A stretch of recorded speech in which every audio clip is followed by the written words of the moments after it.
Ever wonder why getting your car towed costs so much? Or what the insurance companies don't want you to know after a crash?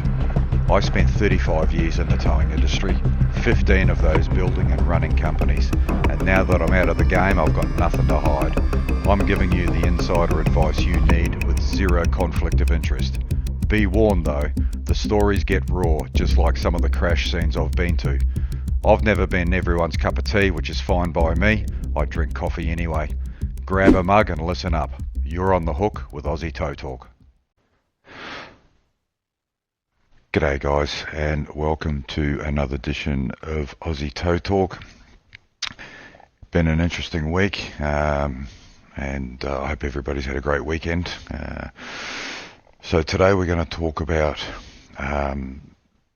crashes that people have walked away from, and I've been to plenty over my 30 plus years in the industry, and there are some that have just left me scratching my head, and I'm gonna share that with you today. I'm going to put a bit of a disclaimer out there though, that some of these images that I'll show you are confronting, so viewer discretion is advised.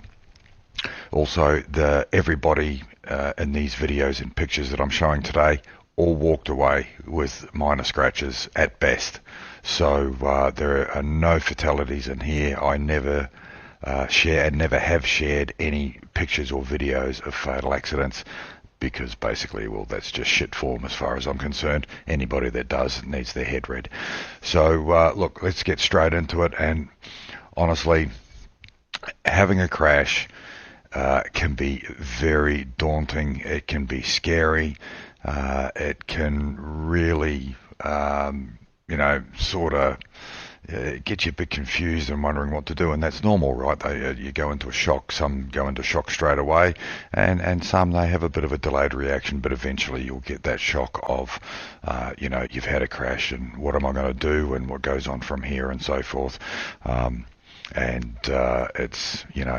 It's a normal thing. It's a normal thing. The main thing is, as always, as long as everybody's okay. But what I'm going to share today is some of the stuff that people have walked away from. And look, even looking back at some of this stuff, I still scratch my head going, you're kidding, aren't you? Like, seriously, that's just insane. So the first one I'm going to show you, I got called out in the wee hours of the morning. This is a video. And as you can see there, the car is she's pretty gone. It's hit a couple of trees there, and the young gentleman had to be cut out of there and so forth. But you know what? He was okay, and I think he might have had a broken leg is what he had, but he made a full recovery. So, and that's really important. Basically the car did its job, right? So it protected the occupant, and he was able to make a complete recovery. I believe that one he swerved to avoid some wildlife and around there. So that's in Lancefield in Victoria and the Macedon Ranges, and there's a lot of kangaroos, and in particular wombats. There's a lot of wombats out there, and you hit a wombat, it's like hitting a bloody boulder. If they go under your car, they just destroy it. They're incredible animals, so solid, so very solid. This next one, well, not necessarily from an impact, but this was in the June 19 floods, or the 2019 floods, and these two guys decided to go down to O'Brien's Crossing, again in the Macedon Ranges, during COVID of all things, and they decided that they were going to, go for a bit of a bushwalk. Unfortunately, they got caught up in this, and they found themselves in the water. As you can see there, their cars are totaled. It was quite the large recovery effort, but we managed to get the cars out of there okay. So, but these guys, I tell you, the first thing they should have done was gone out and bought a lottery ticket, because I don't know how they survived that. And a quick mention to the Gisborne SES too, because they're the ones that went in there and then pulled them out. So, and got them out of the Lerderderg State Forest, which is where O'Brien's Crossing is. This next one here, I was expecting this to be a lot worse than it was. This had the potential to be a head-on. This vehicle is the not at fault vehicle. The other vehicle, the driver fell asleep at the wheel, and this was the end result. So both drivers walked away pretty much unscathed. In fact, that ute there was on its roof when I got there, and it was pretty insane actually. And if you just have another look at that, right? So you can see there the diff. Right, so that diff ended up, I was winching the vehicle up onto the back of the truck and the diff sort of come away, and that's how it ended up. And so I just kept pulling, and that's the end product. So and again, it's one of these ones where I thought I've seen it all, and then it just showed, like, I've never winched a car onto the back of the truck like that. Usually the diff or the axles that just spit themselves out when I start winching them up.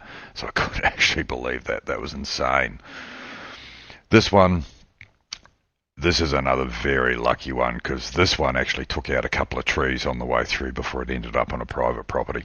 And not sure what the lead up to this one was. You can see the tree stump there.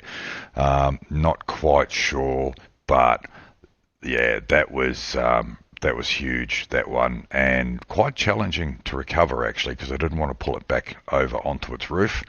And I decided to try a new technique. So the video to this, and actually the videos to all of these that I'm showing you today, are on my YouTube channel, which is youtube.com/@AussieTowTalk.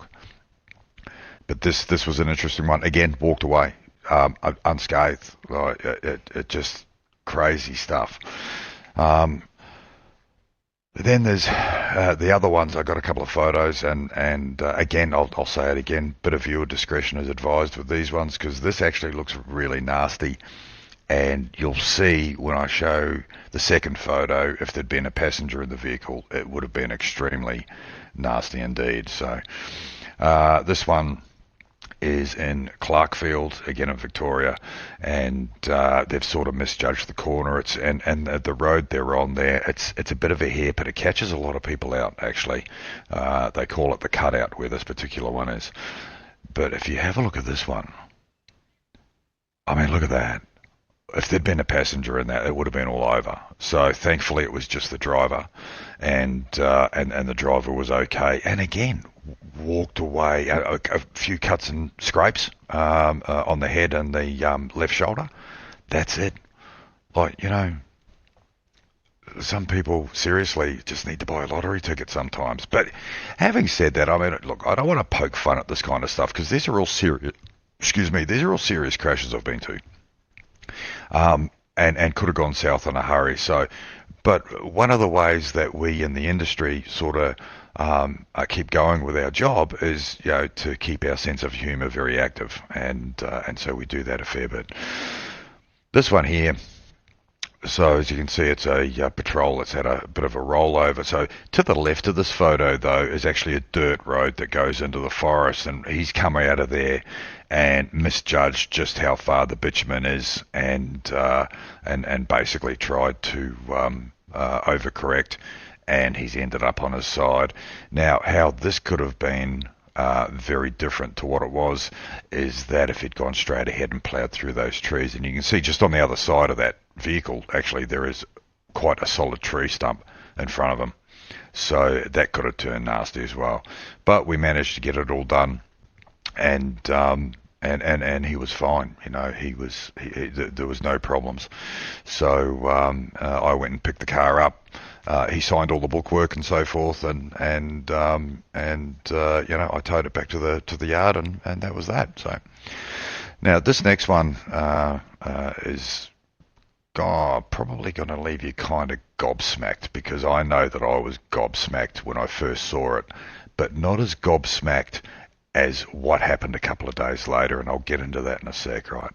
So this one here, that is the vehicle's engine that you can see. Yeah, it's completely separated from the vehicle. The story behind this was allegedly the driver was drug or alcohol affected, or possibly both, and was exceeding the speed limit by witness accounts around about 180k mark, I think, but that's allegedly. The police couldn't determine the actual speed because there were no skid marks. And that's scary in itself, right? But if you have a look at this other photo here, and you can see that the car is just destroyed. On the other side of the car is the transmission, so to the right of this picture is the engine, and then on the other side of the vehicle is the transmission. So it's just basically ripped the drivetrain completely out of it, which is quite insane. But then you're going to get a feel for it when you have a look at this, right? Like, that is probably one of the most serious incidents that I've ever been to in my life, where somebody has walked away, and he did walk away. A couple of days later, I didn't tow this one, I helped with the recovery, but a couple of days later, he was in at the towing company paying for his tow. Like, what the actual fuck? That's just insane to me. So, have a look at this one here, and you can really see why we're just scratching our heads going, get out of here. But if you think that's something, check out the inside. I mean, how do you survive that? How the hell do you survive that? It's just nuts.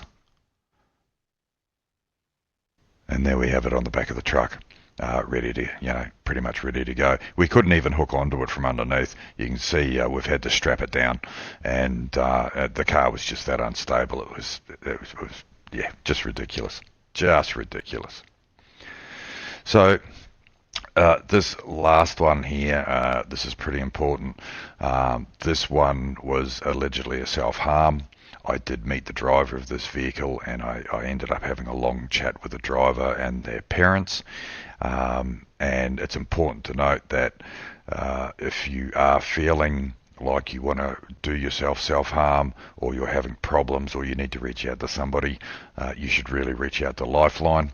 I've put the number on the screen here, and which I'll also put in the description when I upload this, along with their website. So there is help available, even if you think there's not. Okay, so this one here, this is probably one of the biggest ones I've been to throughout my towing career. We had to get a heavy haulage tow truck in to pull it out of the creek. It took me approximately 5.5 hours to retrieve this thing, and we had to retrieve it because it was in a creek. So when vehicles are in a creek and so forth, EPA laws start to come into effect. So basically, ourselves and the insurance company have an obligation to use every means necessary to remove that vehicle so no contaminants get into the water system. So we did. We called in the big guns, as you can see there, and we got that car recovered. And I'm happy to say that this person made a complete recovery. And look, if you're watching, I hope you're doing extremely well. I think about you every now and again, and I hope life has been good to you. So but that's just a few of the huge crashes that I've been to over the years, and they've walked away. And it's going to sound kind of funny, right? But it's what I call a good crash, right? So any crash I go to where anybody walks away is a good crash as far as I'm concerned. Like, cars can always be repaired. People sometimes not so much. But the reason I'm sharing with you guys today is I'm actually hoping that it just makes you take a little bit more care when you're driving, and helps you be a little bit more aware. So but that'll be it from me today. And don't forget, especially with that last one, the Lifeline. I'll put the phone number in there. I'll put the website in there in the description. So if anybody feels that they need to reach out, just remember, it's never weak to speak, and there is help available. So, great chatting with you guys. I appreciate you watching. Please like, subscribe, and drop a comment if you like the content you see. I'll be back next week with another upload. Not sure what I'm going to cover yet, but it'll be interesting nonetheless. So hope you guys have had an awesome weekend, and I will see you next time on Aussie Tow Talk.